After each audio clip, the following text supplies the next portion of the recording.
So I started immediately as a supervisor. So jokingly, I would say I have never properly worked. I was always a leader. For all of my career, I had no clue on motorsports. I had really, I know there's something with Formula One and there's Rally and so on, and there's Le Mans, but in detail, no clue. Not technically, not what is an homologation, how is a racing team organized and everything. I had really no clue. The racers say once the green flag chops, the bullshit stops. This is also what you need in business. What is start executing, stop talking, go out, define, make, deliver, and then sum up. How to become a board member? How is this process? There's a lot of magic. At the end of the day, it's very simple. You get, and this is always a Sunday afternoon, you get a call. Someone calls you and said, would you be ready to be the next CEO and chairman of Bentley? And then you have around 2 minutes. So stop reflecting. So you have to prepare for something like that. And I said, yes. And I went to my wife and said, oh, we're moving to England, by the way. In the luxury segment, Bentley is the driver's car. Our customers drive their cars, most of them on a daily basis. It's an extraordinary car, quality-wise. I think very proud that we are definitely offering, I would say, the best interior in the world. Do you know the meme with the Bentley girl, the blonde girl that taps on the Bentley cars? Sure. And says, I get it. Bentley. I think someone on social media sends that to me every week. The second one is the one from Paris Hilton. When she's asked for Christmas what she wants, she said all she wants is a pink Bentley. We could deliver it.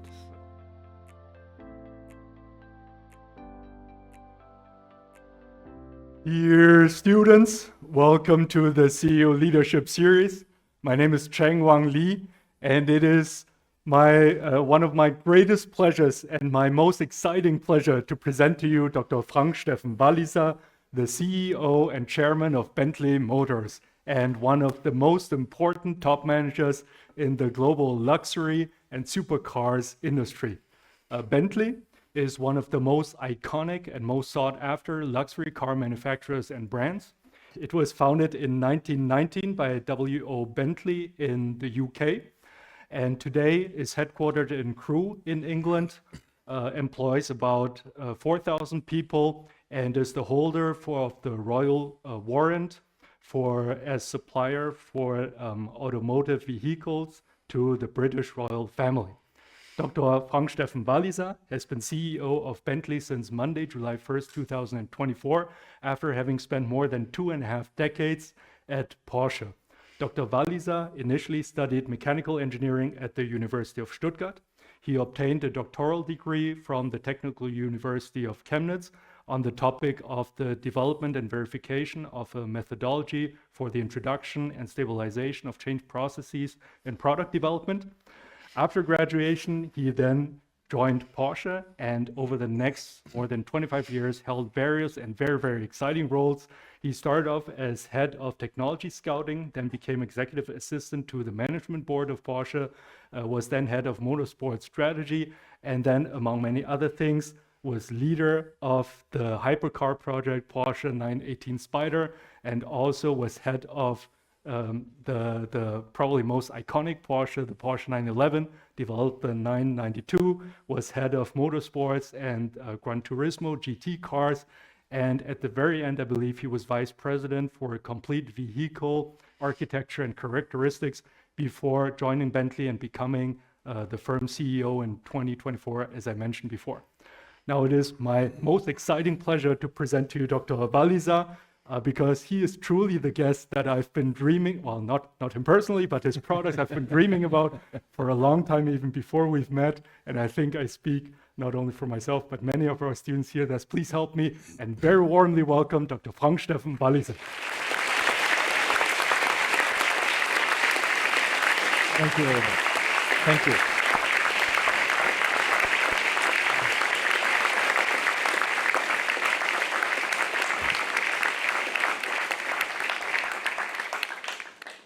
Dear Dr. Walliser, it's a wonderful pleasure to have you here.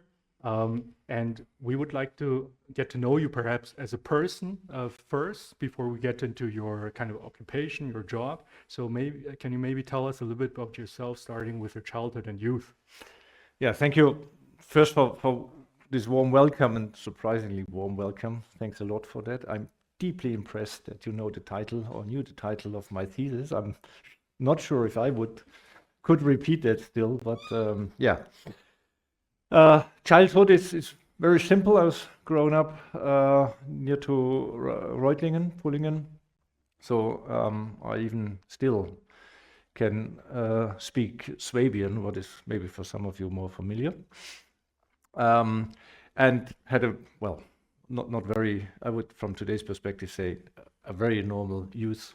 My parents did have a shop for electrician, so I learned a little bit of technology maybe and had to work there, and supported my parents, went there to school, and did my A-level then in the technical gymnasium. That's very special in Baden-Württemberg, but I would say very, very beneficial type of A-level. All right.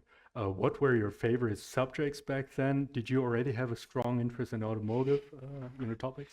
I was always in automotive. My parents told me from in the moment I could talk, it was all about cars, brands, types. I was playing with cars, playing with Lego.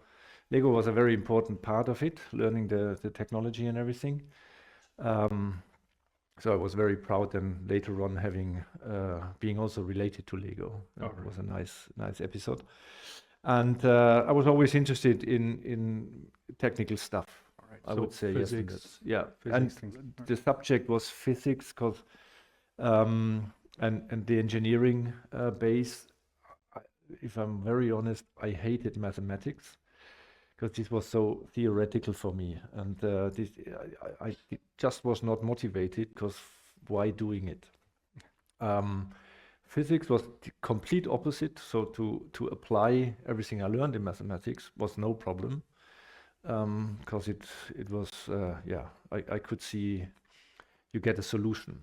Okay. And not just you knew about a technical or a theoretical problem. Got it. Still the same.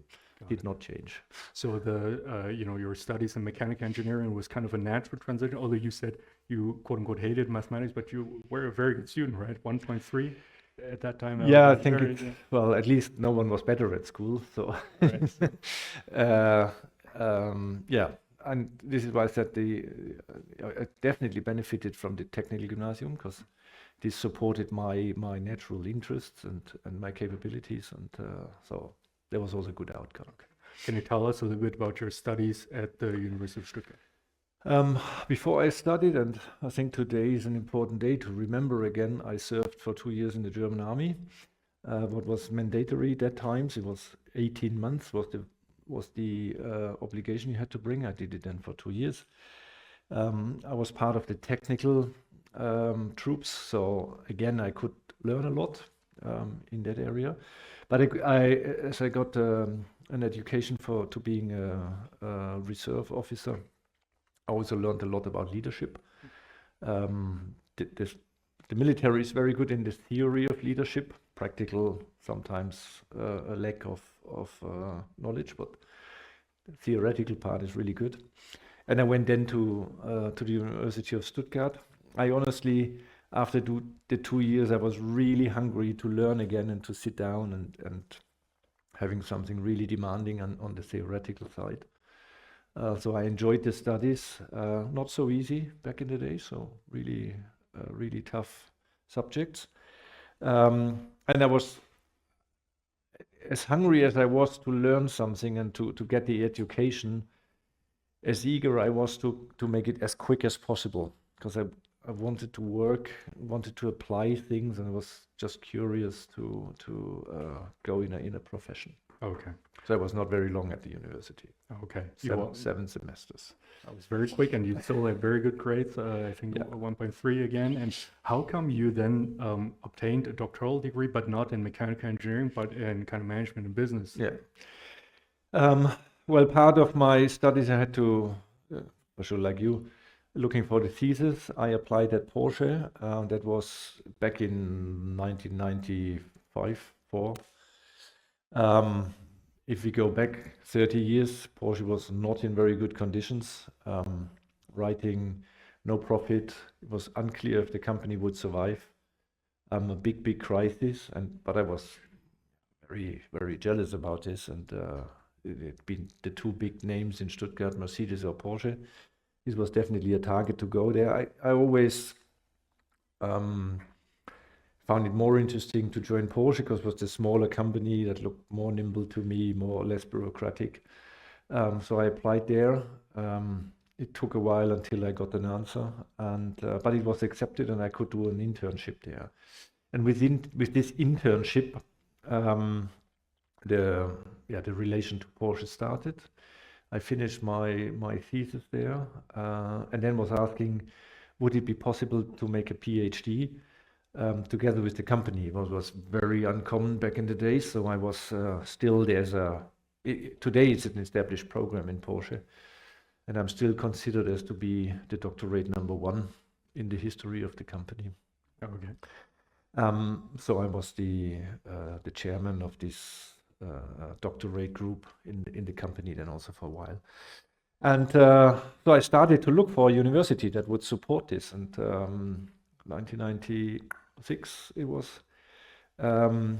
Reunification of Germany was relatively fresh, a couple of years. And so I looked in the East and in the West. The West said we are not interested.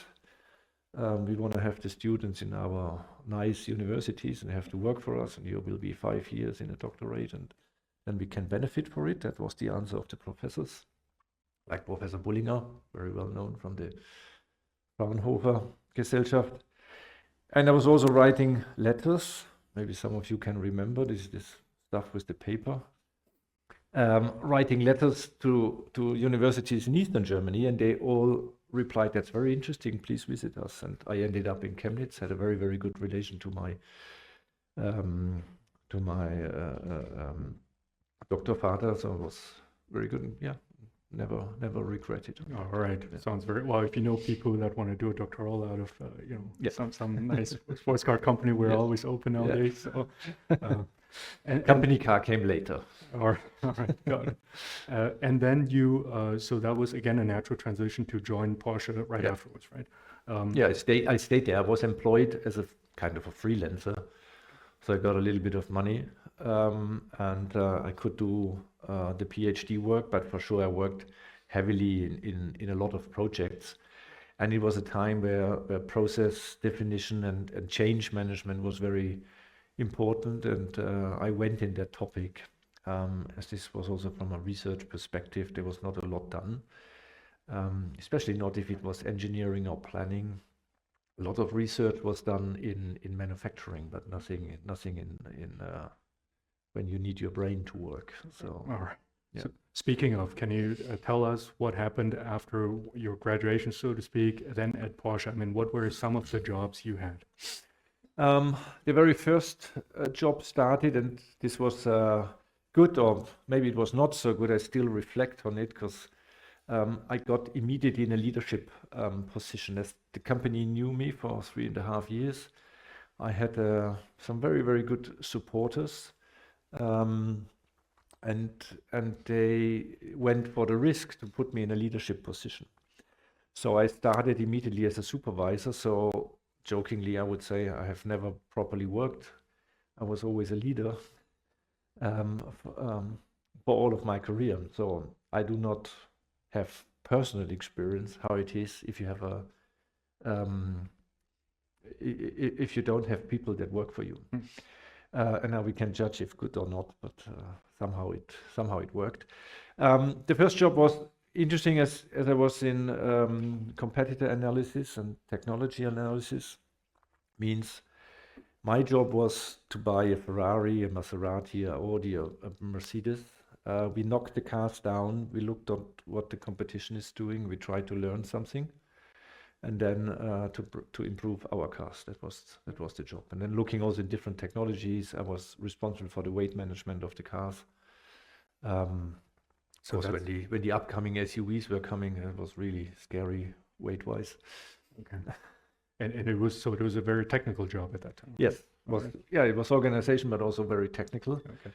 And I think an important moment was, the question was, why is the Mercedes convertible so much better in the sound than the Porsche was? The Porsche was on high speed, relatively loud. The Mercedes was really, really silent. And so I made an analysis on the Mercedes together with the experts, and went then to the board member and made a presentation, and that obviously impressed him. And a couple of days, weeks, months, I don't know exactly, he asked me if I want to be his TA, so the technical assistant, the executive assistant, to support him in his daily work. Okay. Maybe in summary, in a non-technical summary, what was the reason why Mercedes at that time was very silent at high speed? What you can see today, I would say nearly every convertible, the roof is overlapping with the fabric is over the window. And Porsche did have a three-piece magnesium casted part that made a very nice design line. But with these three sections, you had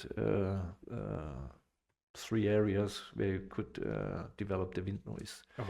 And the roof has to go over the window. And if you see a convertible around, what is modern one, an Audi, a Porsche, a BMW, a Mercedes, they look all the same today. Got it. All right. So can you tell us a little bit about your time as a TA? As a TA, for sure, you have, number one, I would say, was very important. All of a sudden, your network opens up because everyone is interested to talk to you, because they think you will report immediately to the board member, what you do not, but you don't have to tell the people. So you get a lot of information. You have access to all board presentations, because you make a preparation for your board member, so you have to read them. The board member is not reading them. You are reading them, and then you're writing a nice briefing on it. So means you have really the ability to learn of all different areas in the company, how that works. You have time to deep dive there in the topics, and you work on your network. And then you get a lot of special tasks over the time. Take care on this, take care on this. So I was responsible, for example, on the planning for the buildings, and also from the financial perspective, to bring everything together, to explain to finance why R&D needs again another building to grow in capacity, and for workshops and whatever was the investment. I later on worked then on the motorsport strategy, and that was the part then that defined a lot of my professional career. So later on. Yeah, all right. What was some of the highlights of that part, motorsport strategy? Yeah, the motorsport strategy is, maybe one part is, I had no clue on motorsports. I had really, I know there's something with Formula One, and there's rally and so on, and there's Le Mans, but in detail, no clue. Not technically, not what is on homologation, how is a racing team organized and everything. I had really no clue. So I took the big FIA rule book with me on holiday and was really reading that page by page. What helped me later a lot. My wife was not so convinced that this is a good idea on holiday, but and I really had to learn it from scratch. So I asked everyone I could get really everything that they explained it to me, and then I started to develop the strategy behind it, and I was kind of preparing the return of Porsche, and I worked there, I don't know, for 6 months, and then finally the day was that the presentation, and I was supposed also to join the board meeting, what would have been very, very exciting, was the 29th of April 2002. Why do I know this? Because our son was born on that day, so I could not join. But it was obviously not a problem, because first decisions have been made, and I later then decided, okay, the strategy was there. I will join motorsport in the organization to bring it to life. Okay. So Dr. Walliser, I mean, that's a very fascinating topic. I can imagine that our students have some question on that as well. At the same time, you had a almost 26-year career, so we probably cannot go over everything step by step. But what were some other things that you maybe want to tell us about your career at Porsche? And certainly the 918 and 911 projects; those are some that I would be interested in. But. I think the motorsport time was, for me, very interesting because in motorsport you learn a lot what you can apply in a day job as a manager, because you have to make decisions, you don't have a lot of time, and you get a very, very clear result. The racers say once the green flag chops, the bullshit stops. Means then you're out, you're racing, you have normally fair conditions, it's sports, and the best is winning most of the times. But this is also what you need in business. What is start executing, stop talking, go out, define, make, deliver, and then sum up. Very brief. In detail, motorsport is a little bit more complex, but this is definitely a takeaway. And 3 takeaways I did have from motorsport was respect your competition, because you're part of a group. Never ever give up. You never know when it's really finished. It's finished when the checkered flag is there. No matter what your position is, keep going. And effort equals result. No effort, no result. It's very clear there's a relation between your effort and your results. And these 3 takeaways I took in all positions, honestly. And I had a shorter stop in electronics, where I learned a lot about software, hardware integration, and all about the network in the car. And with this knowledge and with this background, still being a relatively, I was 41 when the 918 Spyder project started, a relatively young engineer and leader. I had experience in electric and electronics, and I had experience in racing, and then came the 918 Spyder project up. And I went to the board member for R&D, is that you need a project manager for this, and you have only one that is capable to do so. It's me. Later, that day in the evening, I told my wife I applied for a new job, but I was so excited to do so, and I was so convinced that the company needs that car, because it was a big crisis, financial crisis. Volkswagen just bought Porsche, so the independence had gone.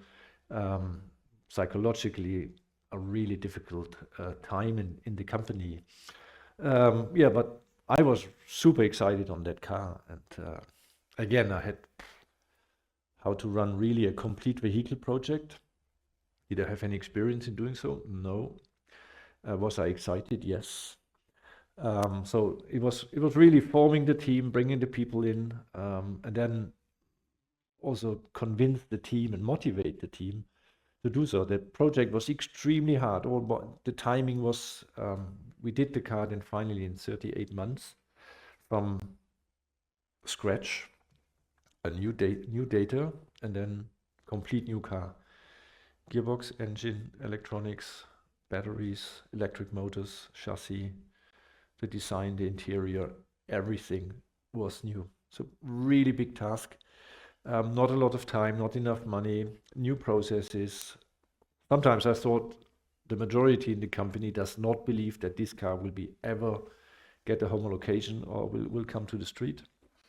So this is also what you need as a leader. You have to withstand this. There is resistance, there is uncertainty. I had board members telling me, oh, your career is very clear how it will work. Either you survive this, then it's great, or you will not survive, then it will not be so great.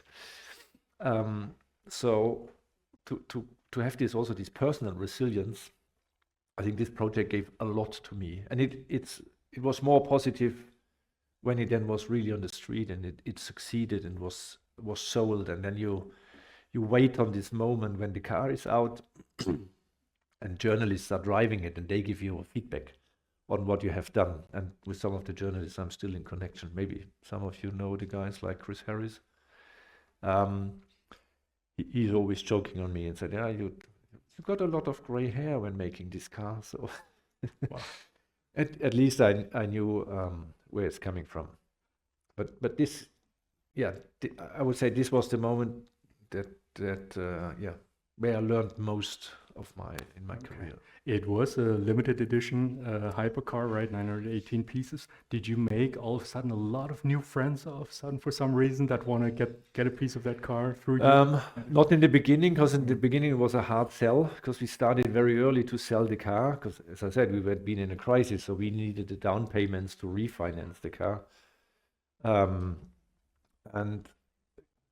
the customers have not been convinced, because if you ask a customer of a hypercar back in the days what they want, then normally, and this is not only for hypercar customers, but it's learning about new technology.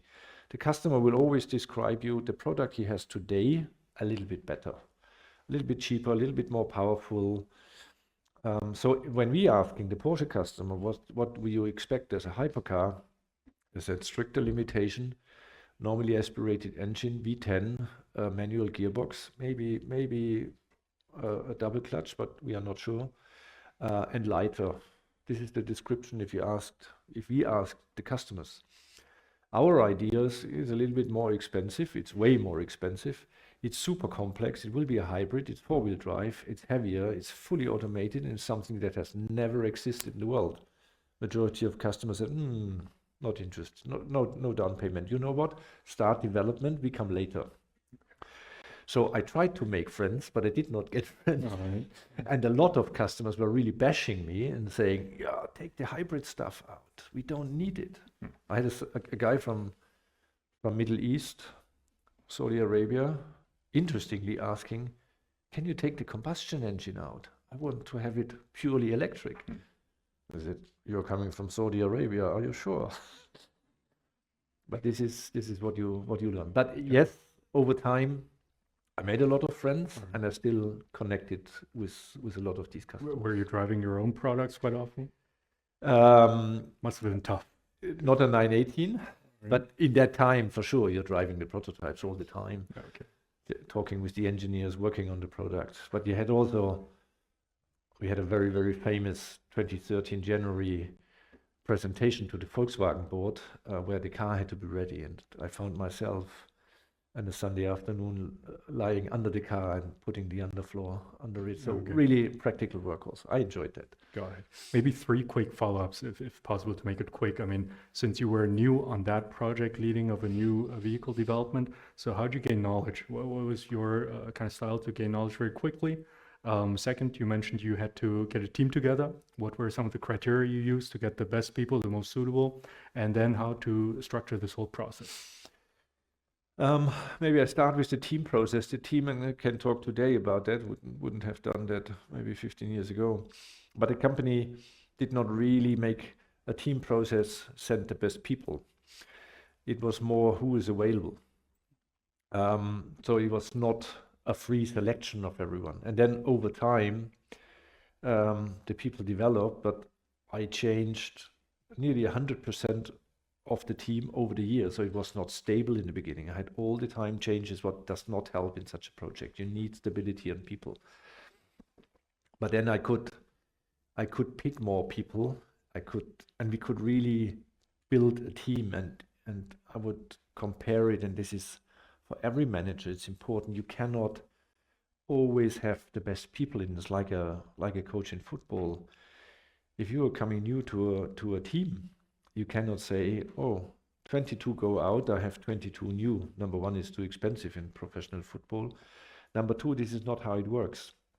Coach means existing team, and then train them, motivate them, and achieve with them the targets. A little bit of influence I had then over time, but we really could build it up. We did workshops, we worked night and day, we went together to the test drive and everything. So you really make a very, very good connection. And it's important for the leaders that you make the connections over all levels in your organization. For sure, you have team leaders, you have project managers, you have guys in the workshop. Make the connection over all levels. And the hierarchy is not important, because the hierarchy means just you have different responsibility. You're not better. yeah, you are responsible at the end of the day, but if it goes wrong, you're also responsible. Mm. So this was a thing. How to get knowledge on technology? Ask people, ask all the time. Listen. You have a lot of experts around. Listen to them, and then make your decision. And then you structure it. You bring the team together. You draw your timing plans. The most important one was the milestones. We defined 8 or 10 milestones. We have to achieve these milestones, then we know where we are. Some have been achieved, some not. But you can very, very good measure then how big is your distance, when have you really achieved, and then you know you have a delay or you're in advance. It was always a delay. And then it's the risk management to say, okay, we have a delay of 2 weeks, 4 weeks, 8 weeks. Can we catch up? How big is the risk? And it had a lot to do to have trust in the people you're working with. Will they tell you the truth or try they to hide something? Especially in a complex project, you find people that say, I better do not report that I have a problem and a delay, because I know my neighbor has a bigger problem and he has more delay. So he will delay the project. I can hide it a little bit. And maybe over time, nobody will find out and I can catch up.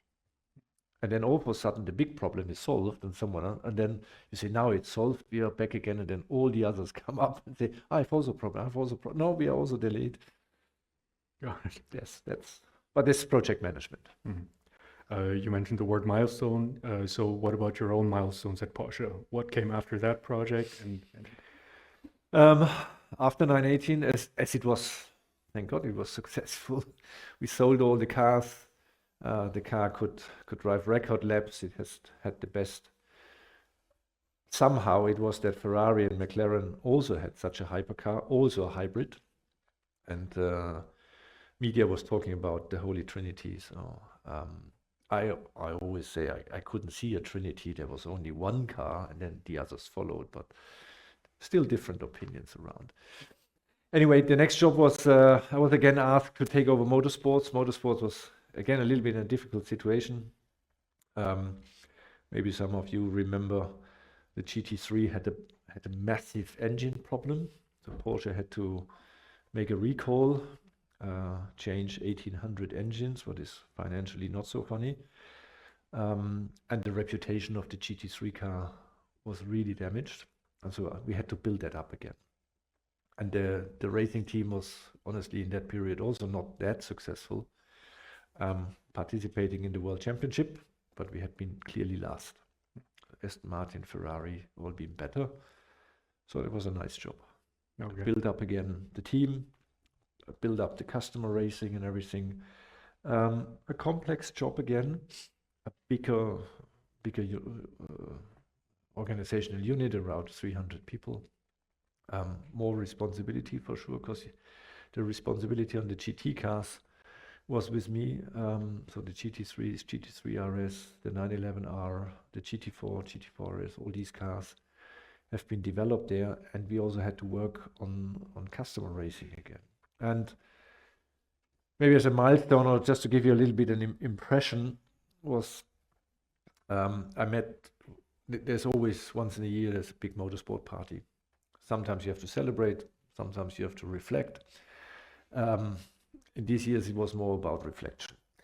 And I had Wolfgang Porsche, who is the son of Ferry Porsche, coming to me and said, I think he did it in his speech. He did it in his speech. He's always holding a speech at the Motorsport Night of Champions. And he said, Mr. Walliser has to take care on customer racing. In his very calm but very clear definition, you're sitting around 400 people and media, and everybody looks to you and said, you have to take care on customer racing. That's interesting.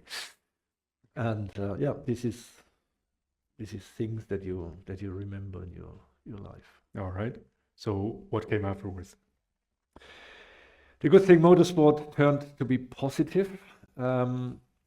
We could really re-establish the team, being successful, winning Le Mans, winning the Nürburgring. But in 2018, something happened. There was still the diesel crisis, lawyers, engineers, all working in the whole Volkswagen group. That changed a lot in the company. And we had the prosecutor in the company that was a total surprise. And so one of my colleagues could not continue to work. And the board asked me to jump in and to take over the responsibility for the drivetrain development at the same time. So I had a weekend hobby, what was racing. I had a Monday job, what was the GT street cars, and had for the rest of the week took care on drivetrain development. 300 people in racing, 800 people in drivetrain development. I would say that that had been the most intense of year in my career, because it was the same year when WLTP was introduced. The EU decided for whatever reason to introduce it a year earlier. No engine worked, lack of experience, new technology, the gasoline particle filter. I would say it was also not so funny. A lot of nights we spent to discuss on how we can do it. But it was already clear I will take over 911 and 718 as a product line manager.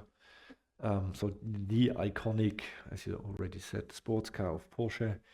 992 was just launched, so my job was to make the next generation. But next generation meant we looked at all emission regulations. We looked at CO2. We looked on what is necessary, what will be the demand for the customer, and we made a decision for the hybrid. And this is the car maybe some of you have seen or have heard about.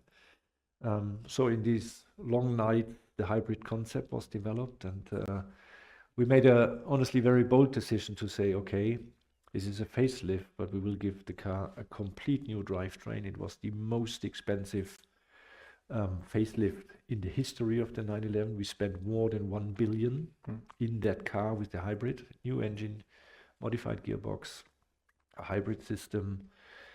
We worked like hell to get the weight out of the car. Now the hybrid, the total increase in the weight is around 50 kilograms. What I would say is acceptable, and just referring to media, not to what I have experienced myself. An astonishing car concept. Okay. The 911 Turbo was in the back of it. So exciting times, yes. All right. This was, by the way, the position I intended to retire, because I was always asked, what's the next step in your career? That there are no more steps, I stay here until I retire, because being responsible for the 911, we made the concept for the electric 718, what will be also a great car when it's on the market, believe me. Remember what I'm saying. Yeah, then I was asked, could I go back to, because the product line reports to the CEO, I was asked to go back in R&D and take care on all platforms, all architecture, whole vehicle concepts. Okay.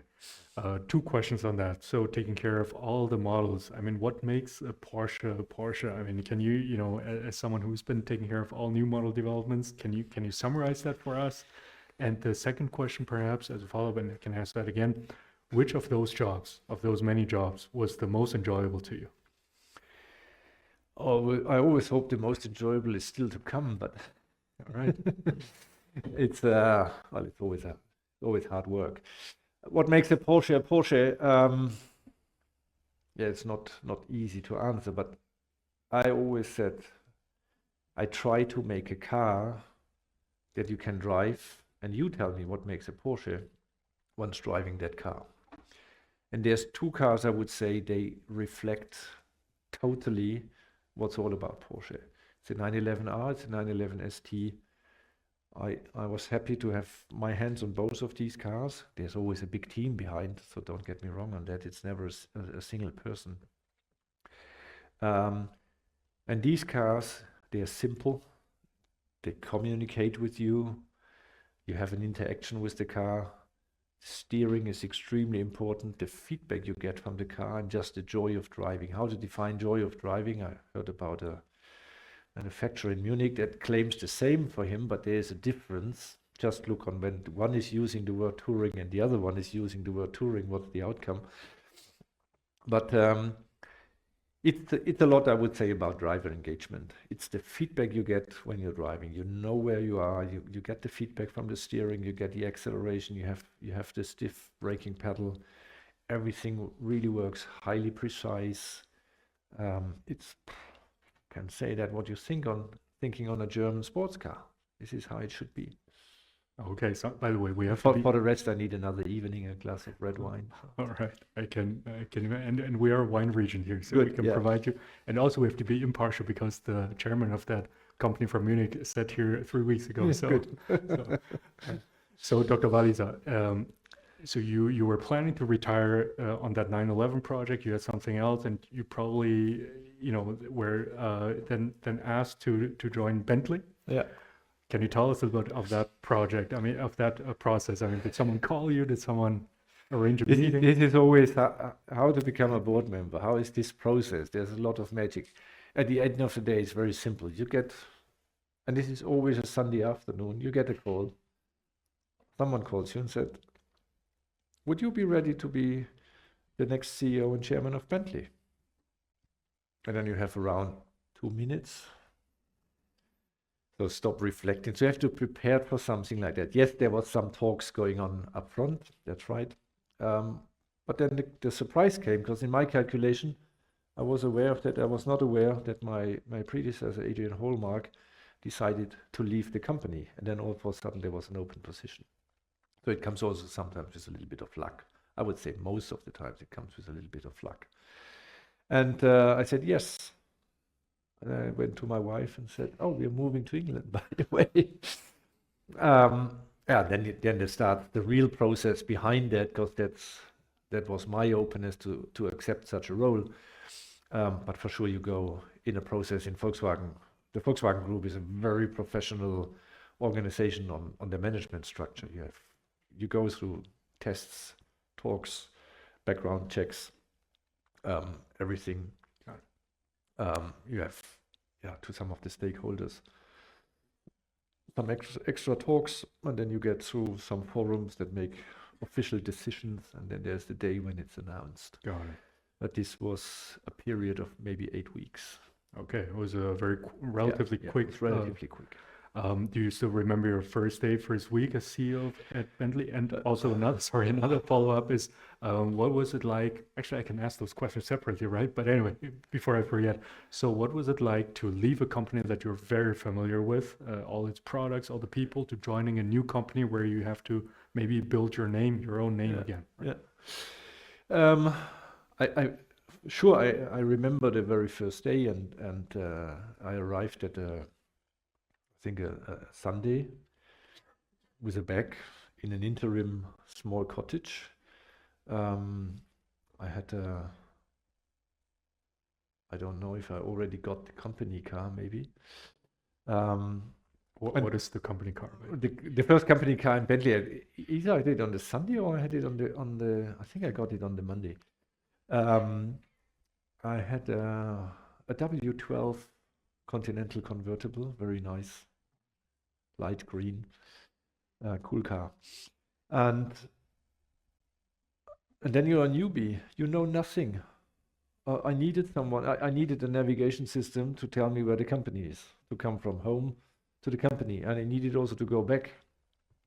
I also needed it the next day because I could not remember all these small streets in Cheshire. And then you need someone that tells you this is your office.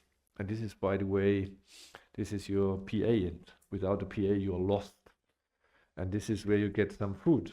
And this is your colleagues. And this is when we have a board meeting, you have to go in this room. And if you have a quality meeting, you have to go in this room. You know nothing. So you have to learn where to go. This is the first. Where to get food. Where's the toilet? Very simple things. It's for all the same. If you start a new job, it will be exactly the same. When you started here in university, where is my lecture? Where do I have to go? Where can I park my car? Then you learn about people. Who is responsible for what? What's the name? What is his responsibility? What's the job? What's it for a character? That takes a little bit of time. Then you learn the language of the company, because they're using different words. And then for sure it's English, but you do a translation from your Porsche knowledge it's still Volkswagen Group. Some are the same, but some are different. Then you translate one to one, people are looking to you and say, what exactly are you talking about? The risk is you are the CEO, no one asks you. So no one understands you, but also no one tells you. So you have to be very sensitive and listen all the time. What is the right wording? What is the language? So you learn the company language, then you learn the culture. If people say yes, is this a yes or is this a maybe or is this, we don't know. And then you learn about the processes. This is the longest journey. This will never stop. You learn how you get things done.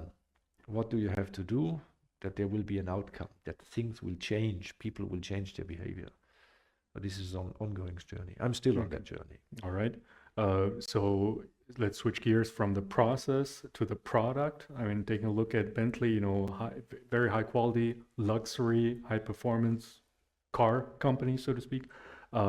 What makes a Bentley, and where do you want to take that company in the future?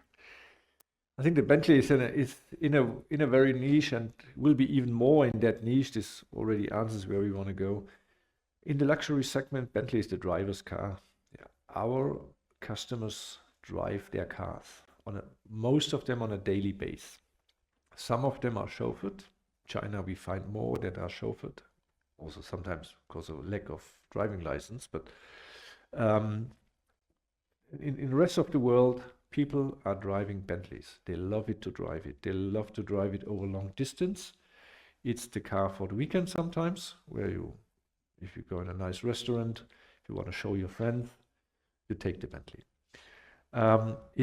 It's an extraordinary car quality-wise. I think very proud that we are definitely offering, I would say, the best interior in the world. A little bit more British, I would say, one of the best interiors. It's superb technology. The quality level is really outstanding. And it's and this is the interesting part in Bentley, our customer group is very, very diverse. I'm sure a lot of people in this room and that listen think Bentley is something for elderly people. It's the typical car for old white male. This is very thinking in Germany. If you go to New York, it looks completely different. If you go to China, it looks completely different. If you go to UK, it looks exactly like that. Yeah, it's also part of it. So we have a very wide customer base, and this gives us the opportunity to offer different cars, because we have to serve a flying spur, dark blue, a light interior for conservative customer, but we can also deliver a super sports for customers that said, this is exactly the show-off car I need, and I want performance, I want to have a car that drives. And we are looking in this rewarding drive again. So you have a luxurious car, you have an extraordinary design, you have outstanding craftsmanship. What comes on top now we are talking luxury brand, is we take care of sustainability. So we're working hard on our side, on the impact of our cars, the materials we are using, the supply chain. And we have to bring in digitalization and the transfer to electrification. Okay. Speaking of, you're transferring to electrification, you're planning to go fully electric 2035, I believe, for all your... Meanwhile, I get more cautious on when the year is exactly. Honestly, we are offering, very simple, we are offering a product for our market. If there is demand, we will offer. If there's no demand, we will not offer. We have to, and this was part of the strategic work I did with the team over the last 18 months, really to come in a position where we have the flexibility to offer plug-in hybrids, but also fully electric cars, but also in very limited numbers, ICE-only cars. Because we are a global supplier, we have only a world model. So Bentley is offered everywhere in the world, from Australia, Japan, China, to Europe, to the US. The speed in these markets is very, very different. China is a little bit quicker. Europe is in the middle, and the US is, at least at the moment, very back in the past. and looking for ICE engines and crude oil. So, but we are a player in this market, so we have to offer what our customers demand, and we have to take the customers with us. So the first electric car will come in 27. And then honestly, we look on a year by year with the forecast. There's a lot of forecast work available also within the Volkswagen Group in the market segment. How will it work? 27 will be super interesting in the luxury segment. Ferrari will come with an electric car and we will come with an electric car. And the battle is on. Who will make it? Okay.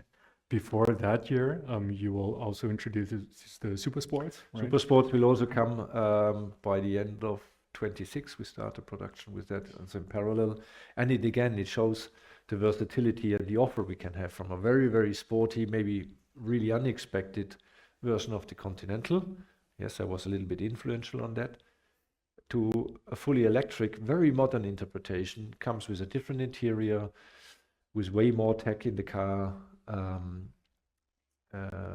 looking in the future, how a Bentley will be in the future. Okay. Very progressive design. Okay. So, what about the value proposition of luxury car makers once we have all that electrification of drivetrains, battery-powered electric vehicles? I mean, is it more? I guess you have an advantage with the Mulliner, the Bespoke, the interior kind of design, etc. But where do you see Bentley in the future? I think in the Bentley case, we are not so dependent on the drivetrain, even if we get some very positive feedback on a super sports, but we have also very high acceptance of our plug-in hybrids.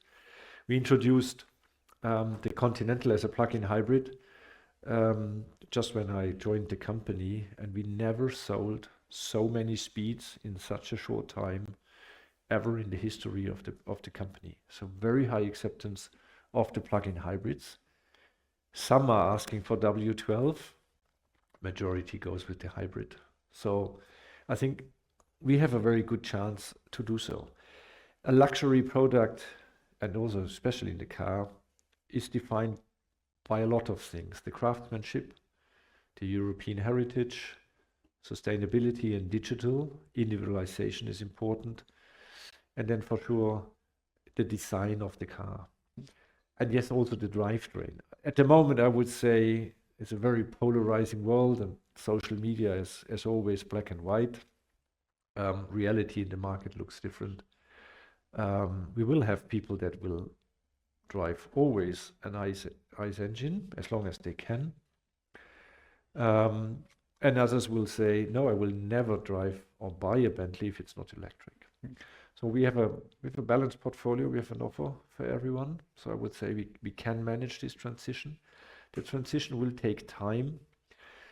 Very important is to not give up on our origin, on the design, the craftsmanship, the leather, the wood, everything that comes with a Bentley, the attention to detail, how we make the cars, that they are still hand-built, electric or not electric, hand-built cars from crew. They stay British. We will never use any other factory. All these, what defines our product, will stay in the future, electric or not electric. I've seen other British car manufacturing going different routes. We will see how it plays out. Got it. Not sure who you're talking about, but anyway.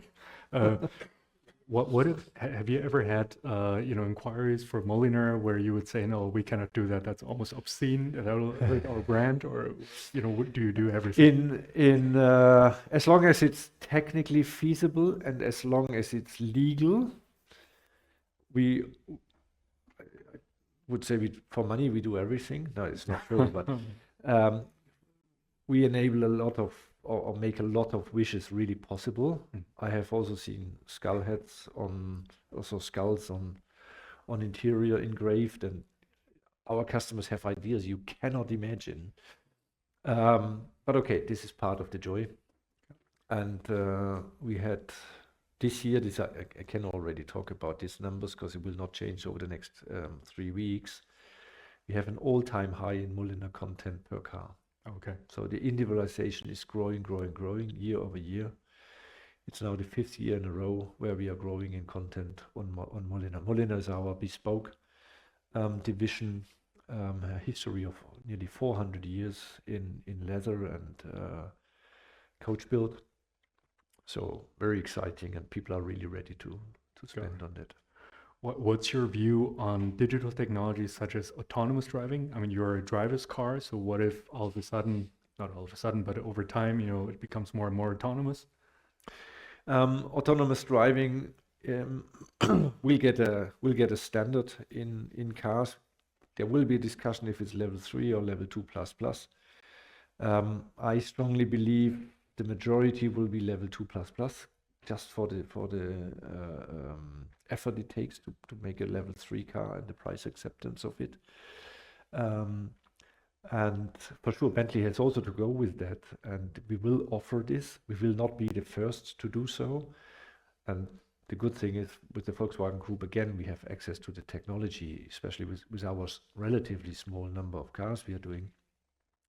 We have access to the technology. We can integrate it in our cars in the electronic architecture, so we are able to offer it. Yeah. Will it be a first? No, it's not necessary. But we see people are asking for. They will be interested in, and we have also a chance to make a business out of that. Where people go for it. But you're not worried that we'll reach level 5 and everybody, no one's driving their own car anymore? And no, I don't think so. If, then it will be after I'm not responsible anymore. So. Got it. All right. All right.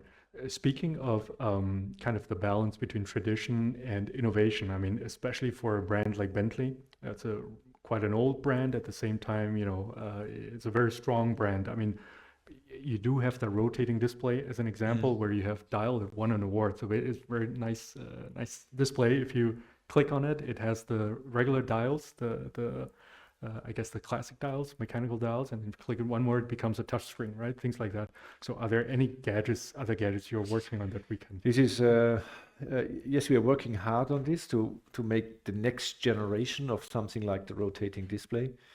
And I think it's very important for a luxury company to stay relevant. You have to offer innovations, and we have a lot of people with, if I could talk, a lot of crazy ideas. All right.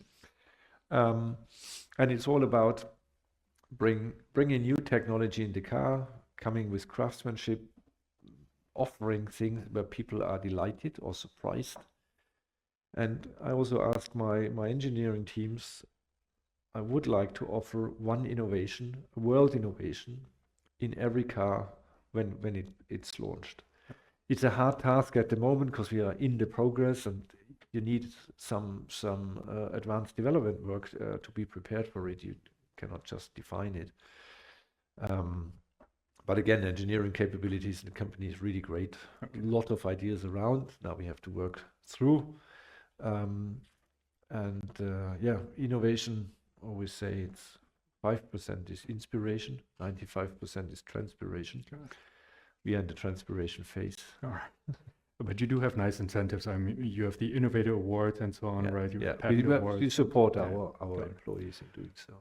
What about the topic of diversification? So you have Bentley, of course, in terms of cars, but you also have Bentley Homes, right? Furniture. You have Bentley Residences in Miami. You have Bentley Collections, whatever, keychains and so on. Are you thinking of other things? I mean, you're coming here with the Schwarzkopf 2 watches. I mean, are you thinking about Bentley watches? Are you thinking about Bentley clothing, shoes, and so on? We are looking. Bentley comes with this type of craftsmanship, and it gives you. If you see the interior of a Bentley, that works pretty well with everything what is well-being and living. This is why the extension of furniture works very well, and it's nice pieces. Pricing wise, in the right category. So we have a nice champagne basket, 2 bottles, 2 glasses, £12,000, nice leather, so highly recommended. So if you're looking for a Christmas gift, that would be definitely a recommendation from me. This works very well and fits good to the brand. The next extension is residences, and we announced one project, but there are way more on the way. So the residences is a trend. There's a very simple logic behind it. If you're building an apartment,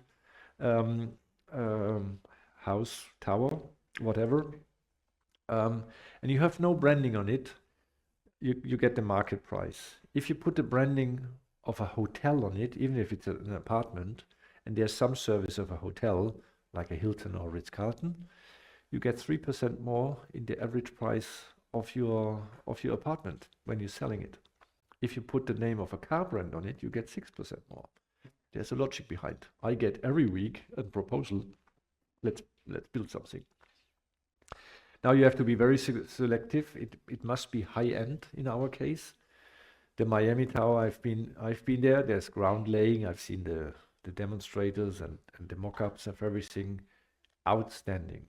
Again, there is still some apartments available if you want to have a nice ocean view and have $8.5 million of free cash. Feel free. I can connect you to the real estate builder. I'm sorry, the top spot, so the penthouse is already gone. This was $35 million, but okay. And this drives also excitement and stories behind it. It's a very nice brand extension. But again, there we are giving a license for using our name, and we take care on the content. And our design team works then with the architect on the details, on the facade, on the interior, on the furniture, and really down to every little detail, down to the water knobs and Okay, makes sense. Yeah, makes sense. What about the branding, the core branding of Bentley? I mean, it's a luxury product, so I mean, it's probably very much, I don't want to say demand driven, but you want to create some sort of desirability. How do you do that? And maybe as a first question, do you know the meme with the Bentley girl, the blonde girl that taps on the Bentley cars and says, I get it. Bentley, Someone on social media sends that to me every week. The second one is the one from Paris Hilton when she's asked for Christmas what she wants. She said all she wants is a pink Bentley. We could deliver it. So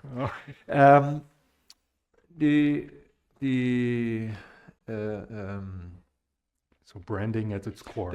On the branding in the core, we are in a transition to sharpen the branding of Bentley. Bentley branding will be in the future very simple. It's our new logo. So we worked on our logo to modernize it a little bit. It's a single color, Bentley green, and it's one word, extraordinary. This is our brand, 3 elements, totally simple.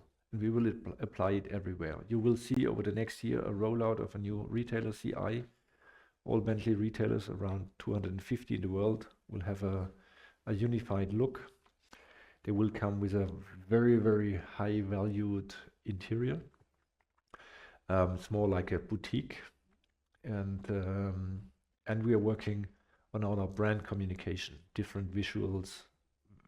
What we do is we go away from high quality photography. There's a lot of the imagery we are using is very polished, I would say. You see nice people, very nice spaces in the world with a very nice car. It's a little bit an artificial world. It's something you want to create, people want to join. But what is the difference to maybe photos from other car manufacturers? Because this is something you can create. What we are looking for, we announced it half a year ago.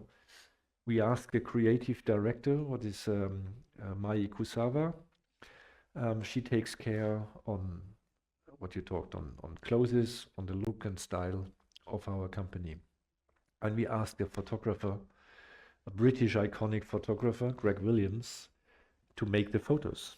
And also to teach all photographers we are using in the world to make images of a Bentley, how to make it. And you will see a different language in these photos. They will be very natural. You see people, you see untouched photos with things in the back. You normally take them all out. In the professional product photography, you see very, very clean pictures. We will do completely the opposite. Very authentic, real people in real cars, not stylish. As I said, our customer base is very, very wide. So we go back to authentic things because our cars are authentic. We are not a unnatural luxury brand that is designed somewhere. We are real people. We are real car guys and girls. And that brings the excitement, and then we are tangible. Yes, we have an expensive product, maybe, but we are a tangible company. We are working for our fans again. We lost a little bit the connection to our fans. We will roll out cars and coffee. So you can, with whatever is your car, come to our cars and coffee. We made a partnership with a coffee chain from Denmark, Joey and the Juice. Very surprising, because if you see their pink logo together with Bentley, you would say this will never match. It drives really excitement to people. And more to come. I could talk another 2 hours on that. Oh, okay. Very, very exciting. Okay. How price sensitive are your customers? I mean, it's a luxury product, so price sensitivity, you know, with all the tariffs going on, the economic volatility in the world. I have two views. We see, if I look on volume, and I will not talk on volume numbers because it's not important for a luxury company, but we see we have less demand in the sheer number of cars. This is mainly driven by China and the US. UK, Middle East, rest of the world is pretty stable. On the other hand, I see we have never had in the history of the company such a high average price per car. So if people buy a Bentley, they go full in. So its price level is higher than ever before. What is a positive sign from individualization point of view, but also on readiness of people, they see it. Customers that visit our factory spend twice as much on their car than before the visit, because they see the craftsmanship. We have 700 people working on our interior. Ladies sewing the leather and all the pieces. We're doing this all in-house.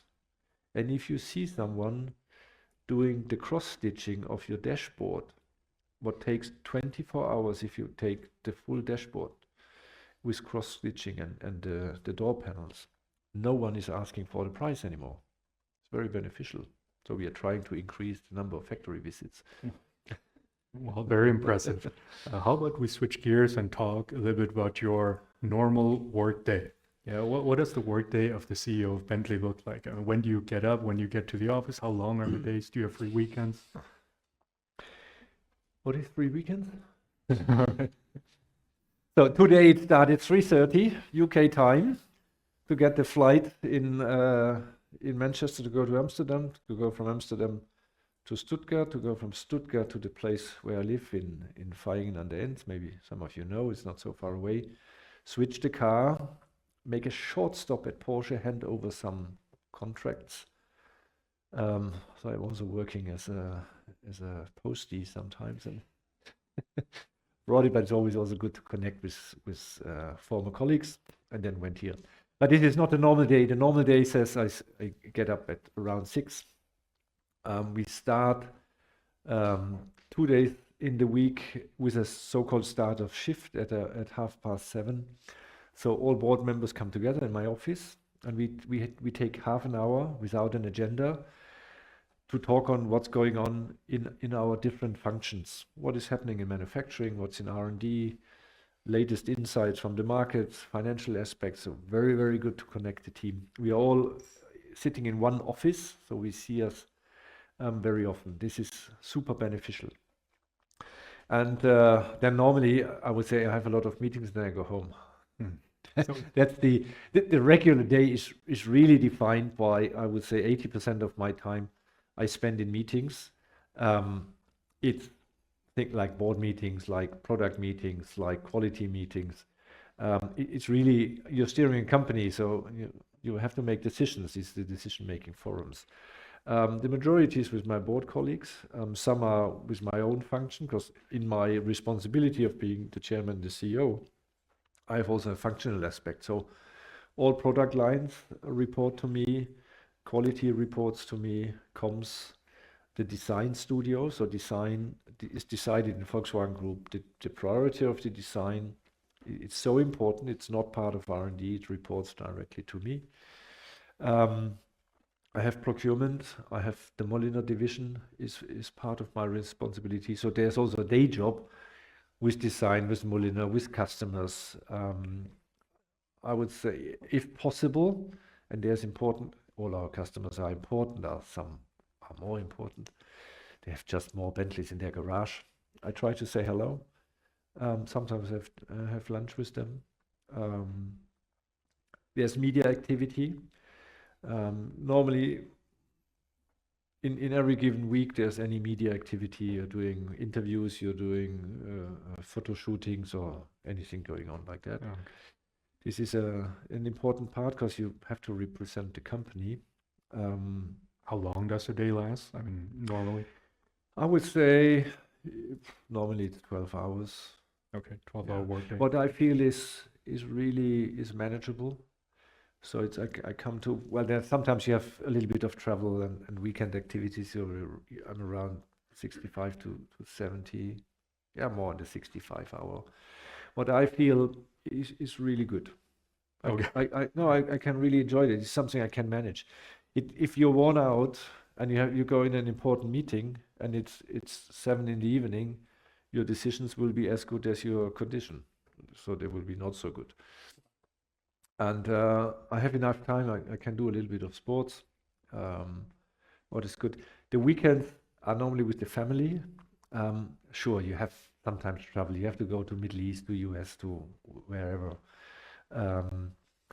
But I try really to spend the time with the family, with my wife, going sometimes to Germany. In December, I spend every weekend in Germany, but it's sometimes coincidence. This weekend it was important to come here, to be here. Very what I glad to hear. really enjoyed. And that's the life of a CEO. It sounds very good. Hard, of course, but you sound like you're enjoying it. Let's move on to some quickfire questions. All right, you already mentioned hobbies. So what hobbies do you have if you do have time for some? The hobbies is what I really like is skiing. For sure, this is in winter. Surprisingly, I'm a car guy, so I like also to take care on my other cars in garage. What is pretty tough job to manage that from the UK, because the cars stayed in Germany. So I take care of the cars, and there's a motorbike, and they have all to be used. So that takes a little bit of time. I enjoy traveling with my wife. What we do, whenever we can do it, we do it over the weekend in the UK, also to explore a little bit. Sometimes we can convince our boys to join us. We have 2 boys, 21, 23. I found out the more attractive the target is where we would travel, the higher the likeliness that they join us. So, well, we went to Oman earlier this year. That was a nice escape and good experience. Exciting. By the way, if you do need And I started learning golf in the UK. Okay. Sure, you have to. Don't ask on a handicap. It's still a long way to go. Got it. Understood. Well, if you do need some help taking care of your cars here in Germany, we have some volunteers. And, this offer I get very often. Yeah, Okay. thank you. My 2 boys are also asking sometimes. What about food? What type of food do you like? Honestly, I'm very open. If I have the time, what I really enjoy is also to cook. But again, it comes with the time. The duty for the Christmas dinner is always with me. Okay. What I really like, a lot of preparation time, because proper manager is preparing everything and then has a plan and then is cooking. As my wife could do way more intuitive, what I cannot do. I really like Italian food, because it's the magic of Italian food, and this is why it's worldwide #1. It's easy to prepare. It's always tasteful. And you can have it from very simple to very sophisticated, but it's good. But I also enjoy the modern British kitchen. What people are surprised, but if you take a little bit of money, you can really have very, very good food in the UK. That changed a lot over the years. But I'm open. I like also the Asian food, I have to say. Okay. You spoke of preparing kind of a process for Christmas dinner preparation. What type of vacation person are you? I mean, are you one that just everything goes with the flow, or do you plan everything ahead? What do you want to do? Oh, hard planning. Hard planning. All right, My wife is the same, what is good. No, we have a plan. It's not saying, okay, at 8 o'clock we have to go to the swimming pool and then I have to read a book or something like that. Not this. But we really enjoy not to stay at one place in holiday, so to mingle a little bit around and to have a car and to explore. What is nice to see different places. We we sometimes don't have a plan for the day. This for sure it's holiday. Okay. But I want to see places, want to travel, want to see different things, try things. Yeah. Okay. What type of music do you like to listen to? I just had, when coming here, I had it was not really a playlist, but I looked at the music I did download on my phone. I said, oh, that's interesting. Let's go through it. And it's really, there's everything in. There is from Kiss and AC/DC down to opera. It's all in. Okay. So I'm obviously not very. I look for really good quality of music. Maybe not so much the mainstream. Everyone is looking for the music of the 80s. Design was not that good in the 80s, but the music was really good. If you were not a manager in the automotive industry, would you have had a different type of job wish, a dream job?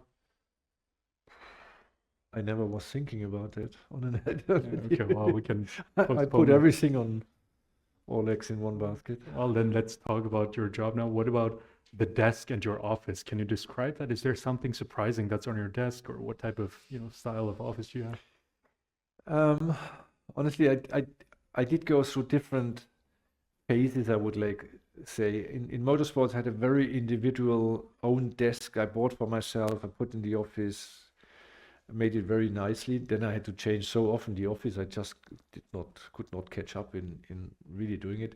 I have always the same picture I carry with me for, I don't know, 25 years. Very simple black and white picture, and then there's not a lot of things. I have no paper on the desk.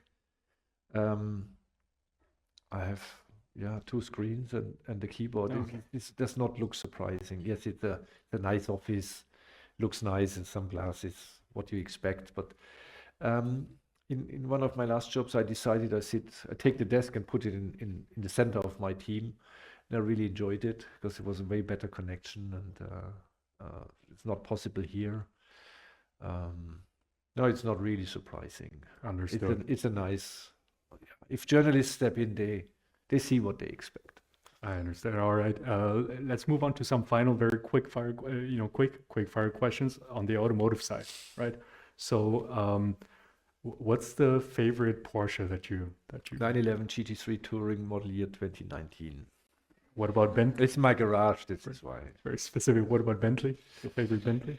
The favorite Bentley is always the actual car I'm driving. At the moment, it's a Bentayga Speed. I really enjoyed it. Got that a couple of days ago. Honestly, the most exciting Bentley is always the next to come. And so I'm very much looking forward for super sports. For some company regulations, I will not get this as a company car, but it's really bad. And then I'm very excited on our electric car coming, because then this will be then the next car. If you cannot choose neither a Bentley nor a Porsche, what type of car would you choose? This is a kind of an unfair question. Maybe I go on the safe side. I have an Audi in Germany, an RS6 competition. This is a nice car. I like it. Oh, it's fair. I really like that car. Right. I would take that. SUV or sedan? SUV. SUV or coupe? Coupe. Coupe or convertible? Convertible. Basically the next one that I mentioned. All right. Driving on the left-hand side or driving on the right-hand side? Depends a lot on the country. Wow. All right. That's honestly, I'm fully adapted now. I don't have to reflect anymore, as long as the steering wheel is on the appropriate side. I don't reflect anymore. I can do left and right-hand drive. Works all the time. Also stepping out from the airport, from the taxi, going in my other car, no problem. Not bad. Works. Not bad. Yeah, you can learn that. Nürburgring or Le Mans? The past I always said Laguna Seca, but Le Mans, I think. It's unfair. I take both. All right. Who's your favorite driver? Kevin Estre. Okay. All right. Well, please allow me one last question, Dr. Walliser. Now, you've experienced a lot. You've made a lot of dreams come true, worked hard for it. You still have a lot planned for your company, Bentley. If you look back in a few decades at all that you've achieved, what type of legacy do you want to leave behind? I think I was very lucky to be in some major projects of the car industry that had been really defining the future of the car. The 918 was mentioned. This is definitely one. So this is already there. What I would like to, if I reflect in a couple of years, is to manage the transition from combustion engine to electric drivetrains. And this is the most complex transition, I would say, in the history of the car. Cars are now around for roughly, next year, it's 140 years. A very, very complex transition, new environment, and to manage that properly in the offer with the customer and also from a financial perspective. For sure, if I don't have to care on money, it's easy, but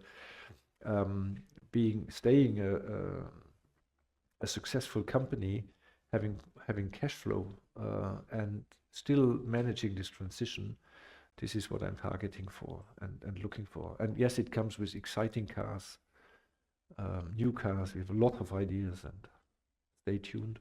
Well, we wish you all the best for it. Thank you very much. Thank you.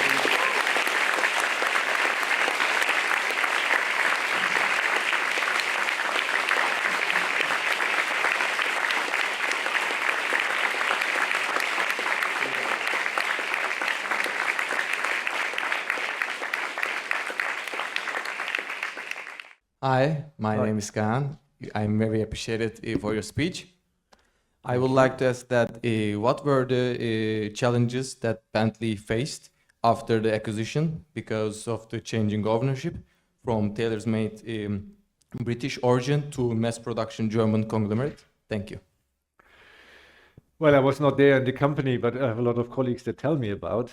For sure, it was acquired in 1998, and it came to full production, first Bentley product in 2003. It was really something like a startup. There was honestly a very old British factory, and then it came the introduction of Volkswagen German engineering processes. It was really a clash of the cultures. Meanwhile, it's really a best blend of both worlds, because we are using for sure a lot of standards and engineering of the Volkswagen Group, and we combine that with the British craftsmanship, but also with the innovations we are generating in Bentley. Very well established. Meanwhile, I would say we really benefit from it. Volkswagen benefits from it, and Bentley has developed over the time really a culture in integrating people. We are a very inclusive organization. What is positive, always joking, is that the British are now used on how to handle the Germans, and the Germans say the same. But this is really, really very inclusive, very open, very easy in handling, and this is good, and this makes us stronger, because it's not only the introduction of the German culture, what is maybe the hardest point for the British, but also for different other cultures. Everything what is under the big umbrella of integration is part of the Bentley culture, and that makes us really strong. Hello, my name is Thomas Gangler. I'm a BMT student from TUM, and you've already touched on this a couple of times, how you're very excited about the new fully electric car, which you're releasing 2027.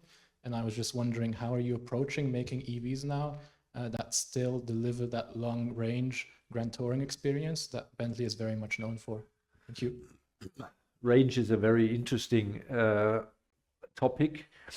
As I said, our customers will be drivers, so they're asking for range. I've also already customers writing to me and saying, take care on range, we need 300 miles. At the end of the day, we are talking travel time, what is more important. Because if you follow sometimes media, people are talking, you need 1,000 kilometers of range. Sorry, it's not true, it's bullshit, to be clear here. I would say everything what is above 300 miles, and I look at not at the WLTP numbers, what would transfer to 650 kilometers WLTP. I look at the US cycle, EPA, because this gives a very good real world range, because there's the air condition running, there's some heating, you have different cycles, you have different speeds. And everything what is over 300 miles EPA is very, very good to use. Because if you run 300 miles or 450 kilometers without a brake, I'm not sure if this is really the pleasure of driving. You make a brake anyway, and then it comes down that you have the high charging speed and the high charging capabilities. And if you can fuel up 100 miles in 7 minutes, sorry, in miles, this is the number I have in my mind. If you have doubt, you can read some of the data of an electric car coming from Porsche, then you know more. So your travel time is short enough, and then it's okay. We take care of that, and this was also part of it. We are coming to the market with an electric car where the capabilities are definitely in a range that are completely useful for our and usable for our customers. Hi, first of all, thank you so much for sharing such interesting insights of your life with us. I'm Melissa Bieter. I'm studying at TUM here doing my master's, and my question would be, Bentley is also part of the Volkswagen group, and they implemented, I guess, in 2019 an S rating, sustainability rating. And my question is, like, do you have an influence or freedom when you have, for example, if you don't agree with that, or you're not aligning with them, do you have freedom to change something? The S rating is for all suppliers. They have a financial rating, technical rating, capability rating, and now a sustainability rating. This is still deployed because it takes a very long time because Volkswagen Group has thousands of suppliers and millions of parts over the world to get that through. We are part of that system, so it gives a lot of transparency for us, especially for the carryover parts, because we are sure this is not a secret. We are sharing parts with the Volkswagen Group. So it brings us the transparency. For all parts we are sourcing specifically for Bentley, it's our choice. And as we are small volume relatively to the Volkswagen Group, we are not so price sensitive. So our choice could be we go for green aluminum, for example, because we can proceed quicker from a sustainability perspective. It gets then hard when we discuss with our colleagues where we have a carryover part. An example will be, let's take a plug-in hybrid battery. And for cost reasons, my colleagues are not pushing hard enough, from my perspective, to get measures in the plug-in hybrid battery to get the CO2 footprint down. So yes, we have freedom everywhere where we source for ourselves. And we push our colleagues where we don't have freedom to get the right results for them. And then sometimes you win, you lose. But in general, the Volkswagen Group is there on a path. It's a complex transition. It's very complex processes behind. For sure, we are in a global competition, and we are selling cars everywhere in the world. Some car manufacturers do, some do not. We decided sustainability is very important for us. Supply chain, use phase, everything also what comes with from an ethical point of view for sourcing, like rare earths and everything what is around the battery and the electric motors. Thank you. You're welcome. Hello, Dr. Walliser. My name is Christian, and I'm a TUM student in Masters. I have a more general question about the globalization in the automotive industry regarding supplier management. In your opinion, do you think that European OEMs should continue to work with international suppliers, for instance, from China or Japan, or should they focus in the future more on local suppliers due to geopolitical risks and loss of innovation? Very good question. Two views. My personal view is globalization helped a lot to raise wealth, health in the world, and it brought a lot of people in way better working conditions than have ever been before. If you look at the global index on health, on all the indicators from the United Nations, We have never been better in this world than ever before, knowing there's always still spaces to increase. China is a very good example on it. If you compare it 40 years ago, where it is completely different state. I strongly believe the right answer is still global trade, free and global trade, even if the leaders of the world have at the moment a different opinion than me. What hurts us a lot, especially the guy with the red tie in the White House, is really annoying on all these ideas they have. We see it's used as a political play, so we have to respond on it. I can complain now that it's unfair, but okay, everyone is doing what he's considering to be right. And we see a split in the world going east and west on software, on some of the materials, rare earth, lithium. On one hand side, oil on the other hand. So there's a lot of things going on geopolitically, and for sure we as an industry, or many industries, are in the center of that, and we cannot just have a look at it. We can respond, but these supply chains, and Xperia has just shown it, are super complex. It's nothing what you change overnight. It's huge investments, it's knowledge, it's everything around that. So that's really a hard task to decouple. And in the bottom of my heart, I'm not at all in favor of decoupling. Why can't we live together and all benefit from it? It's the game of, honestly, elderly people that want to be more powerful than they are. That's my very honest answer on it.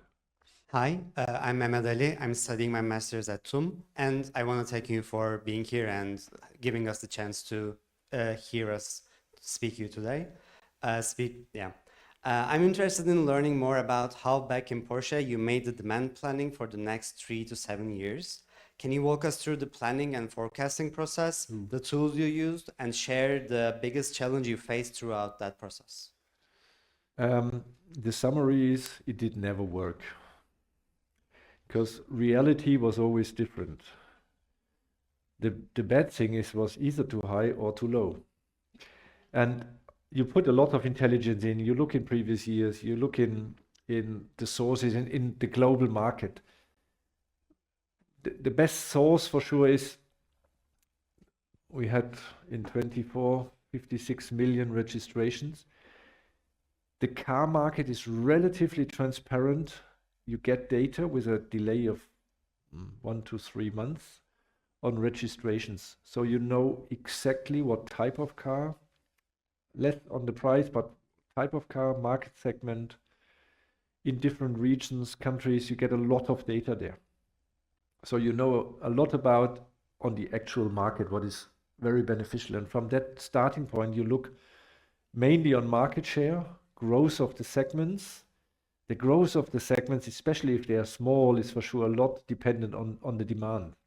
If Bentley is entering or is offering an additional model, what we will do from 27, the luxury market segment will grow. But this is a kind of self-fulfilling prophecy. Then we look at it, we announce it, then the analytics are writing down the market will grow by, I don't know, 10,000 units, because it's 10,000 a series, it will not be 10,000 Bentleys, no worries. Then you look in these data and say, oh look, the market is growing, then our market share will be higher. Then you write down a higher number, but it's it makes a circle. You look in global impact in the economies, GDP rate, and so on. A lot of data. I would say 2-year forecast, maybe okay. 5-year lottery. So just your bandwidth is going up. 7 years, forget it. You can write some numbers down. We do a 10-year planning, and I always like if people then jumping in year 9 and say, we have to optimize the volume there. I say, forget this, it will be changed 9 times. What you have to build in is the flexibility. You have to react in your manufacturing volume, you have to react on your markets, you have to react on your capability to fulfill market requirements, especially on homologation. You constantly change your cars, and this is what you really need in the near field, make your cars still eligible. Especially in China, it sometimes really comes overnight. Thermal propagation of batteries, door handles. Now there's a law out changing all door handles. Door handles means you need that's a heavy impact. Door handle looks easy, but it's a high-tech, complex system. Yeah. Hello. First of all, thank you for being here today. And my question is, like you mentioned that customer audience of Bentley is very diverse and different. And also with this global trends that customers become younger, like how this influence Bentley, and where do you see maybe the biggest opportunity and the biggest challenge in future in accordance to this trend? Thank you. I start maybe with age. Average in the UK 72. Talking on potential, there's a lot of potential. Average in China 35. And so it really depends on the markets. But our potential is younger customers, so they have the chance to buy more Bentleys in their life, but we must be attractive for them. This does not mean, and this is very important, this does not mean that the customers we have today, they should be kicked out and we make a product for younger people. This is not the case. The thing is, we have to be attractive for these kind of customers. And the second biggest chance is for sure female customer. It's very good already in China. Definitely potential in Europe and in the US. And this does not come with having a special car there, not at all. There's zero need for a female car, zero. It just must be from that more communication point of view and how you handle it in retailers. This is our potential. What's the favorite model for female customers? SUVs. Bentayga. With all Bentayga. This is why our electric car will be a little bit more compact. And this is clearly a demand, and an SUV, so that could fit pretty much in the equation. I hope so. Hi, Mr. Walliser. Thank you for joining us here today. My name is Shanvi, and I'm a master's student at TUM. Earlier, you mentioned when moving to Bentley, a part of adjusting to the new company was learning to speak their language and translating knowledge. What was the biggest and the most challenging knowledge translation you had to make when moving from Porsche's more engineering and motorsport culture to Bentley's luxury culture? Interestingly, within Bentley is a lot of engineering and motorsports heritage and knowledge. So the difference is in the company is not that. It is not so different. The perception of Bentley is more in the luxurious area, but this also shows the potential. If we are a little bit more sporty, if we are a little bit more driver focused, we also attract different people talking on opportunities. The biggest transfer, I had to say, it was talking on super sports, because this is now really the first car that I had been very supportive in initiating it and making it happen, because it needs decisions, it needs, you release a lot of money and you go risk. But this was very easy transition. Everybody had been highly excited already. I don't have to convince a single person in the company. This was very easy. The hard part is really to make proper derivative planning, clear character of cars, and saying this is part of a super sports, this is a speed, this is an S, and this is the core model. To really engineer these differences, and you can see the 911 is, I would say, very engineered on that side. Every model is very clear. To bring that in Bentley, but my colleagues again are super supportive, knowledgeable, and we make it. And you will see big changes over the next 5 years in this. And then also the cadence on when do you launch a car? What is the launch car? What will then come later? How to keep the excitement and the communication on a new car? I think that there could contribute a little bit. Thank you so much. Forget a little bit, it was a lot. Hello. My name is Elene. I'm a master student here at TUM. So my question is about your leadership style, actually. You mentioned that you've been a leader for your whole life. Therefore, I'm wondering, like, how would you describe your leadership style right now and how it evolved over the time of your career? Thank you. In the style, and I take now, well, it's always hard to judge yourself, how do you do, but I can share a little bit. We have the Bentley board has a coaching team. So we as a board have 2-3 sessions per year where we have coaches that they give us feedback. And the feedback I get is, I listen. So I want to understand before I make a decision. I'm highly interested in the person and in the details. The details is sometimes a little bit annoying for my colleagues, but I really want to get it. I want to understand what we are doing. And this could be from technical to marketing to comms to manufacturing to finance. I really want to get it. And I give feedback to people. I'm not risk averse. Sometimes I have to hold myself back. I always want to have the team integrated, so it's not me making decision, but more people. So we align and we find what is the best way. And this must not be, for sure, if you go in a bigger decision, you normally have an idea on what you're going to do and what's your preferred one. But if the team comes to a different conclusion and it sounds logical for me, and I can follow that and I understand it, I also follow the team. I have no problem also to go back in a decision I've made when it was wrong or it was not the best solution. I had it a couple of weeks ago. Every car project discusses cup holders for whatever reason. So these cup holders follow me for 30 years. And we made a decision on a specific design, and the designer made a presentation and it looked gorgeous, very nice. Then engineering came and said, "You made a decision on the cup holder." I said, "Yes, very proud. I made a decision." And then the head of body engineering said, "Yeah, but it's totally useless. People are putting their phones in and their glasses, and it's not only a cup holder. We have to make something, because we are a driver's car, that is useful. So you made a bad decision." And this speaks also for the culture in the company, and it's something I want. People speak up.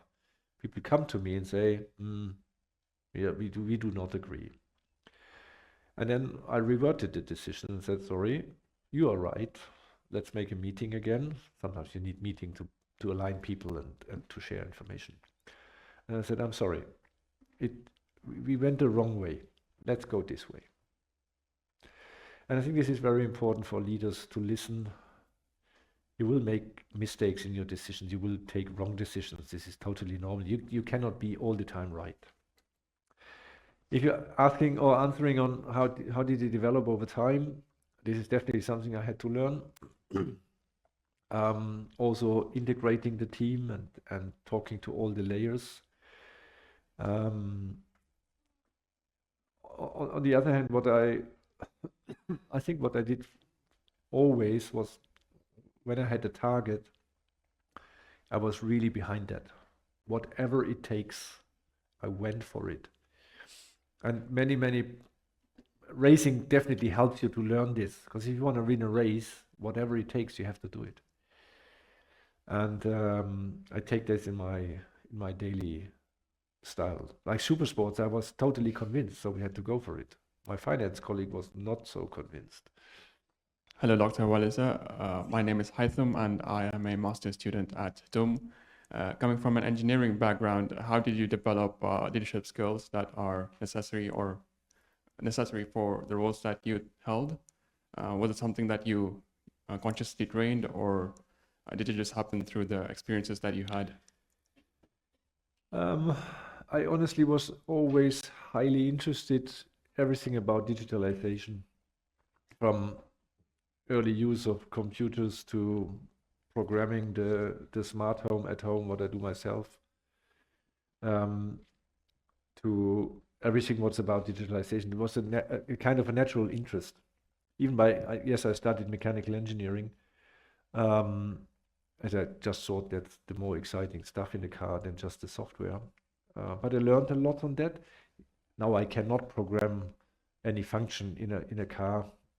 I had the opportunity to run some projects also in the Silicon Valley to see state-of-the-art software development and hardware development, especially on electric cars. I had some jobs in electronics that have been very, very software related, hardware related. So there have been a lot of opportunities. So I would say I understand the role, the architecture of electronic architecture in the car from a management perspective, not in detail, but I know a lot about the process, the talent it needs, the tools behind it. Yeah. Hi, Dr. Walliser. I'm Jehan, a master student in TUM. I have a bit of technical question related to the competitive in motorsport and the design of the car. So when it comes to Bentley, like the exterior design of the car, having a wide body and a big shell in front, is what it stands in the brand value as well for the company and for the car itself. And these kind of things are a bit disadvantages when it comes to the motorsport. Like it's not big of a problem into Porsche back in the day. So how do you like tackle and work with these kind of disadvantages while maintaining the brand value? I think it's important for the car that it stands with the brand values and the design, what you know, but you have to make, and Bentley will make bigger steps and more progress in the design language than it did in the past. EXP15 has shown a little bit of the direction. For sure, that was also part of provocation because it went very far. And mainly you design the cars for sure for your customers. In racing, it's different. And it depends on what category of racing you go. If you go in a prototype class, you're not depending on your styling from your street car, so you have a lot of freedom. You have to bring in some elements, but not a one-to-one copy. If you go GT racing, you have the silhouette of a street car, but then you have balance of performance where you could compensate a little bit. If that always works out, can be discussed, but there's ways of tackling it. But the majority in the Bentley case is for sure you design the cars for your customers that buy the street cars. And motorsport could be DNA related tire choice, steering behavior, things like that. Thank you. Welcome. Hello, I'm Abdullah, a student from TUM, and my question regarding fully electric cars, and I would like to inquire about the technological development of battery cells, how Volkswagen or Bentley working on this, and what is your plan for the future? Thank you. The development of the lithium-ion cell has seen a huge performance increase in terms of energy content and power. Power, I would say, in the electric car is not a problem anymore. It's too much anyway.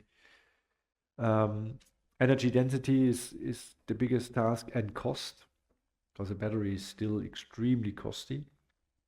If you're talking 110 kilowatt hours or something like that, what is appropriate in this kind of car and this size of cars.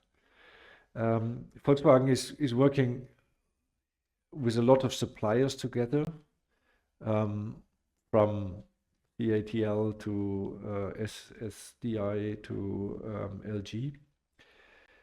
These are the main players there. Volkswagen worked together with Northvolt, but for known reason, this did not finish. What is really a disadvantage for the European battery industry and the automotive industry in total. And then Volkswagen is also developing their own cells. So we have access to all of this and kind of a choice. But as Bentley, again, small volume battery development is extremely expensive. We take cells and batteries that exist and bring them in our cars. Normally, someone asks on solid state. We will see. I'm not sure if this will really make it to the car. My observation is relatively simple.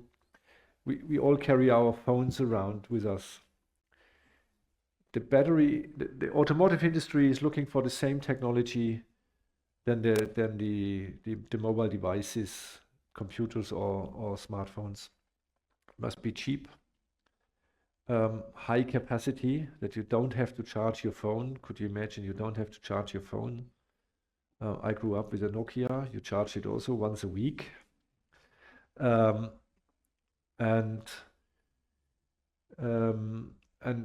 huge reliability. So as long as you have to charge your phone, and the innovation cycles in phones are way quicker. We're talking a year or 2 years. So the latest cell technology in terms of energy density, price, charging speed, and so on is in your phone. As long as you still have to charge it once a day, it will not change in the car. And it's not a semiconductor. So it's the law of Moore is not applicable to the lithium-ion cell. So we have an S-curve, not a exponential growth rate. And law of Moore looks like it's done with 6 nanometers, comes to a stop. Hello, my name is Anna Fotala. I'm a bachelor student at 8HN. I'm very happy you are with us today and appreciate your visit. My question is, what have you learned as a CEO that you don't learn in university or school? Or the other way around, what do you learn in university and school, what you still can use as a CEO? That is a good question. I would say it's nothing of the direct skills. Honestly, everything what is in my technical background, I definitely need every day. The understanding of a company, of the organization of a company, I learned also at university. As my PhD was specialized on change management, this is definitely something I use every day. So there's a lot of, but more, I would say, general management skills you learned. But I had also the chance during my career to attend several management trainings, international management trainings, very specific, and these definitely helped. So once you're leaving university, it's a good starting point. You have your expertise, you have to work in the expertise, and then over management you're learning, but you need specific education additionally that helps really on management. And management is a lot about practicing, it's a lot about learning, it's a lot about making mistakes and making it the next time better. But I would say the basic skills you're trained here, you're learning here, you still need them. Physics, mechanics, electronics, this is needed. Hello, hi Mr. Walliser. I'd like to thank you first. My name is Berken. I'm a master student at TUM. And I have a question about Bentley's future.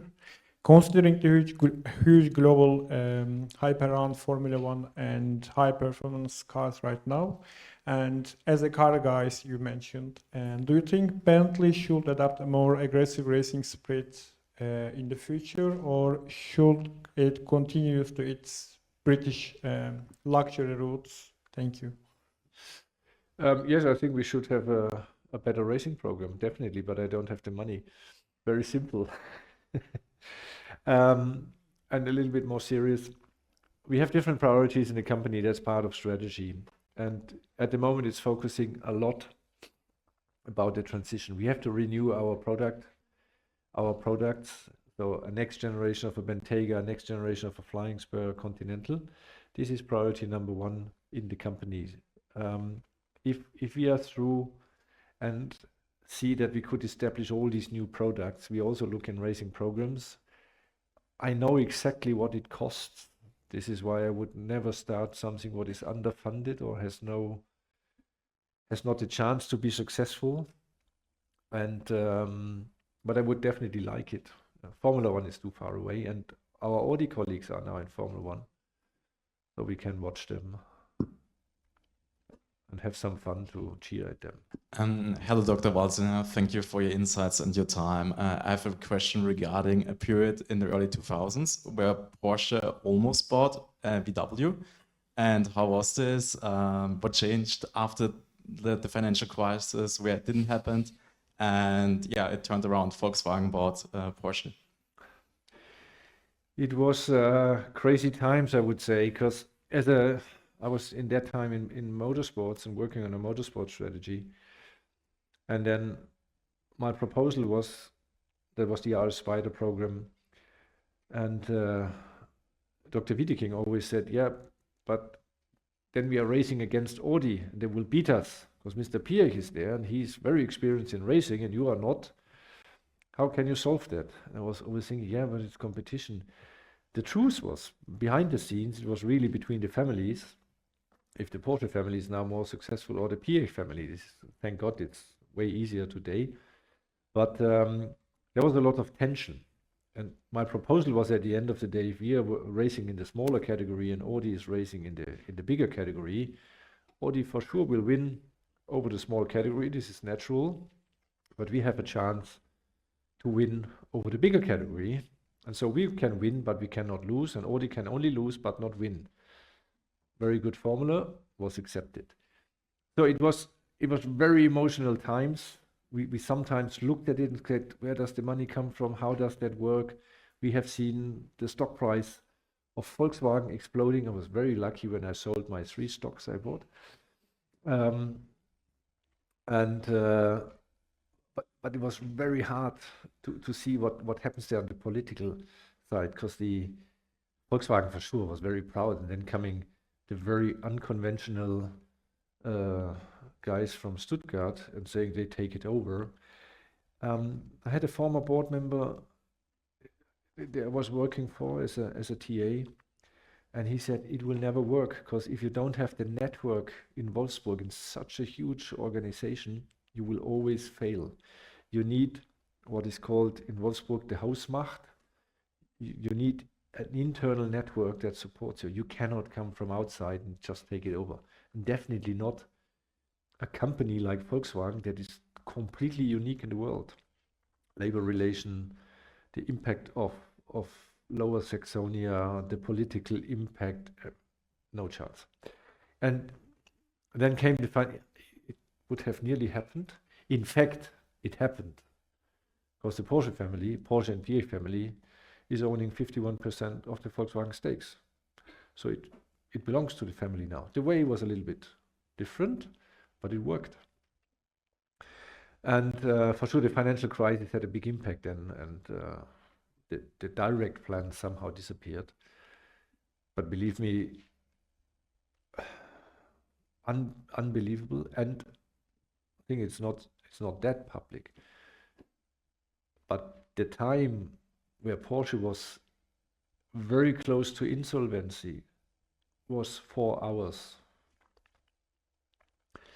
And that really changed a lot in the company. And then all this changed also for us and employees. We said, okay, now we are part of Volkswagen. And we have been independent for many, many years. So if you've been 15 years independent, you say, very, very difficult times. And with that came also the uncertainty. What will continue? Will it come? And so on. This is why was the 918 Spyder program was so important, because it somehow brought the company back and said, hey, we are alive. We know what we do. This is how we have a look in the future. Yeah, I learned a lot. Hi, so my name is Francesca and I'm a master's student at TUM. And my question is that, so you've led major transformations at Porsche and now Bentley. So what have you learned about people and teams, especially when it comes to reducing resistance to digitalization and new planning systems and processes? I think this was part of my PhD work is change management. And in this change management, there's different models around, and you have these change curve. I see people resist, anger, and then sometimes you have to convince them. I developed over the time different methods for groups to tackle them. You have to communicate like hell, a lot of communication. You have to convince people, you have to define pilot projects. In a pilot project, you can always showcase it's working, hopefully. And from a pilot project on, you can have then the next department or the next unit or the next area or the next group of people that will apply, and then you can kind of generate a momentum.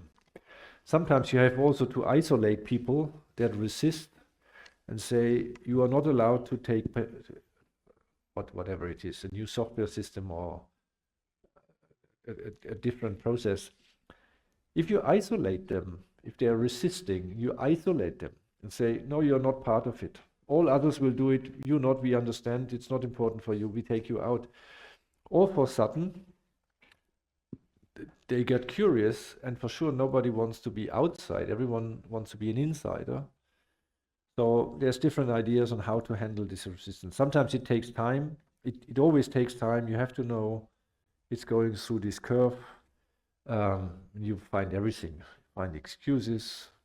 And the most important is, don't expect that it will work immediately. There will always be someone who tells you there's no way, it will never work. But this is the normal. If everything is immediately accepted, something is wrong, or it's for free, but you will never see that. I have never seen it.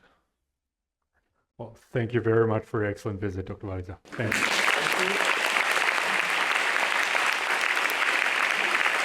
Thank you.